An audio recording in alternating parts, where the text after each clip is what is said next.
Assalamualaikum warahmatullahi wabarakatuh. Perkenalkan, nama saya Siti Malia, NIM 315022000162, mahasiswi kelas sore Universitas Islam Sultan Agung Semarang. Guna memenuhi tugas ujian akhir semester pada mata kuliah Strategi dan Metode Pembelajaran yang diampu oleh Ustadz Farhan SPDI, Eshum MPDI. Pada kesempatan ini, saya akan mempresentasikan hasil observasi. Yang pertama yaitu latar belakang. Kata observasi berasal dari bahasa Latin yang memiliki arti melihat dan memperhatikan. Menurut istilah, observasi adalah aktivitas mencatat suatu gejala atau peristiwa dengan bantuan alat atau instrumen untuk merekam atau mencatatnya guna tujuan ilmiah atau tujuan lainnya.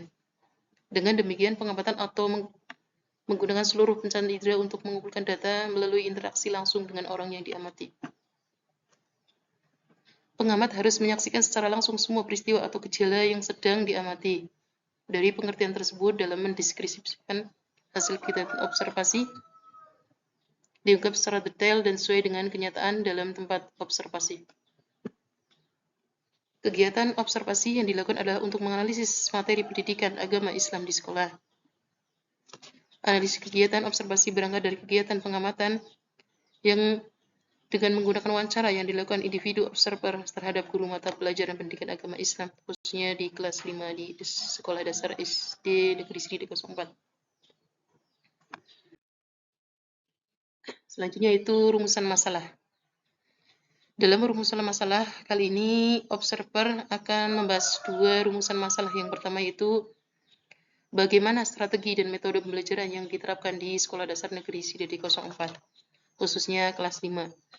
Yang kedua yaitu apa saja kekurangan dan kelebihan dari strategi dan metode pembelajaran yang diterapkan di Sekolah Dasar Negeri Sidadi 04.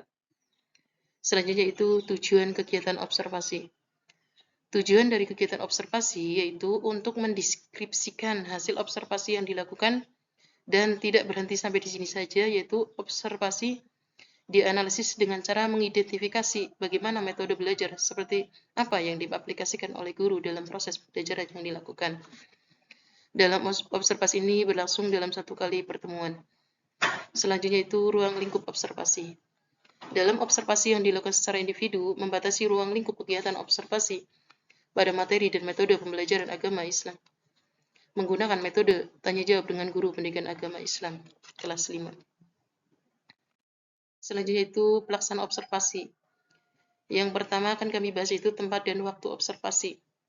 Observasi hanya dilakukan satu kali, yaitu pada hari Selasa tanggal 11 Juni tahun 2024 bertempat di Sekolah Dasar Negeri Sridadi 04 dengan alamat yaitu Dukuh Kaleran, Kelurahan Sridadi, Kecamatan Cirambok, Kabupaten Brebes, yaitu dengan durasi waktu wawancara 60 menit mulai dari pukul 8.30 sampai dengan pukul 9.30. Narasumber yang diwawancari yaitu guru mata pelajaran pendidikan agama Islam kelas 5. Selanjutnya itu deskripsi observasi.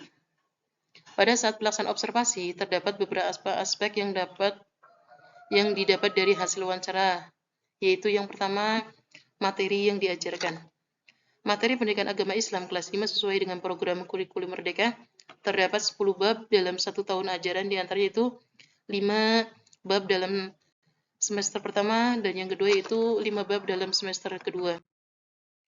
Yang B yaitu strategi dan metode pembelajaran.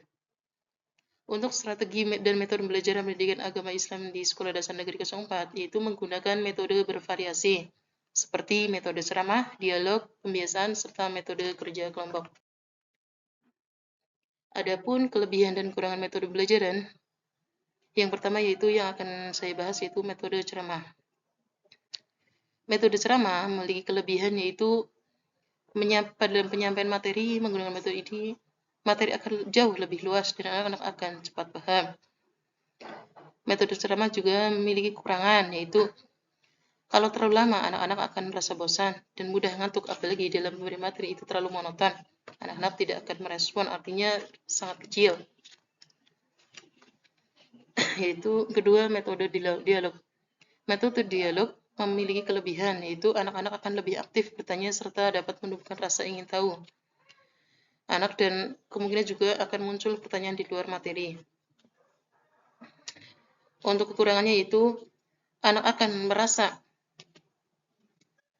takut apabila guru kurang dapat mendorong siswa untuk berani dengan menciptakan suasana tidak tegang. Selanjutnya itu metode pembiasaan. Metode pembiasaan memiliki kelebihannya itu pertama melatih kemandirian anak, yang kedua yaitu melatih keterampilan anak. Adapun kekurangannya yaitu kadang-kadang anak masih belum tertib. Selanjutnya itu metode kerja kelompok. Metode kerja kelompok mempunyai kelebihannya itu anak akan jauh lebih aktif dan mau mencari pengetahuan sendiri.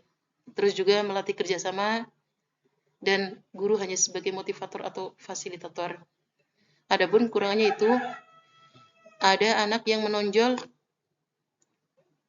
dia yang lebih aktif, tapi kadang ada anak yang lain kurang berperan aktif. Berkurangnya keseriusan dan mengerjakan tugas. Selanjutnya itu referensi yang digunakan dalam sekolah dasar negeri Sidadi 04 yaitu pertama menggunakan buku pendidikan agama Islam dan budi pekerti Kementerian Pendidikan dan Kebudayaan. Yang kedua yaitu menggunakan modul pendalaman materi pendidikan agama Islam dan budi pekerti kurikulum Merdeka Persada Ilmu. Selanjutnya yaitu kesimpulan. Yang pertama yaitu mempelajari metode pembelajaran pendidikan agama Islam di sekolah atau madrasah akan lebih optimal jika dilengkapi dengan pelaksanaan observasi terhadap guru mata pelajaran yang bersangkutan. Kegiatan observasi sangat membantu mahasiswa untuk mengenali, mengidentifikasi, serta melakukan analisis terhadap metode pembelajaran pendidikan agama Islam di sekolah atau madrasah. Secara khusus, observer melakukan wawancara langsung dengan guru pendidikan agama Islam kelas 5 mengenai metode pembelajaran pendidikan agama Islam di jenjang pendidikan sekolah dasar. Untuk mendukung pembelajaran di Sekolah Dasar Negeri Sidadi 04 dalam metode pembelajaran menggunakan 4 metode yaitu metode penceramah, metode dialog, metode pembiasaan, serta metode kerja kelompok. Dan masing-masing metode tersebut memiliki kelebihan dan kekurangannya. Selanjutnya itu observasi dilaksanakan dalam 1 kali pertemuan pada tanggal 11 Juni tahun 2024. Terus juga hasil analisis hasil observasi untuk mengidentifikasi mengenai materi pendidikan agama Islam di kelas 5, metode pembelajaran, referensi materi, dan lain sebagainya. Serta melakukan kegiatan pendokumentasikan pada saat kegiatan wawancara. Berdasarkan hasil analisis tersebut dapat disimpulkan bahwa banyak sekali informasi yang didapatkan oleh observer. Demikian presentasi yang dapat saya sampaikan. Mudah-mudahan bermanfaat bagi kita semua. Dan wal qalami wa ma yasturun. Wassalamualaikum warahmatullahi wabarakatuh.